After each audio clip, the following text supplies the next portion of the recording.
A love she thought was forever. In a quiet town nestled between rolling hills and whispering trees, lived a young woman named Amara. She was radiant, full of dreams, and deeply in love with her first and only boyfriend, Kweku. To Amara, Kweku was her whole world, the kind of love that made time stop, the kind that made her believe she had found her forever. They spent years together, sharing secrets, laughing through sunsets, and planning a future that only existed in her heart. Because while Amara gave her all, Kweku had already checked out. Unbeknownst to her, Kweku had traveled to another country for opportunities. But he wasn't just chasing dreams, he was chasing someone else. There, he met a woman who was different, foreign, simple, and nothing like Amara. They got married quietly. No announcement, no closure.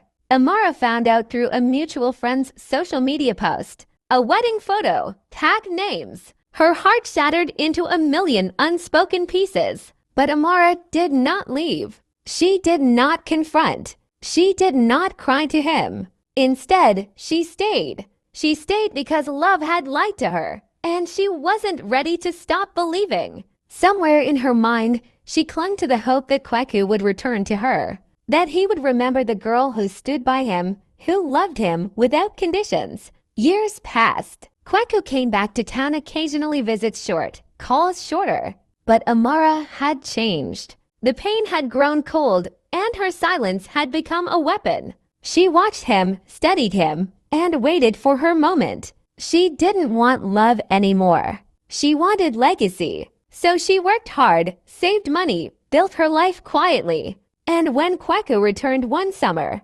careless and familiar, she made sure her plan unfolded. A night together. No promises. No demands. Just one seed planted in secrecy. She vanished. Moved to a new country, started over. No phone calls, no trace.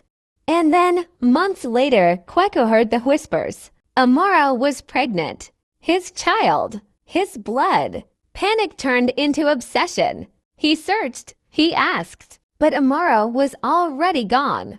Building a life where her child would never know the love she lost or the man who broke her. Because sometimes the greatest revenge is not in what you take, but what you create without them.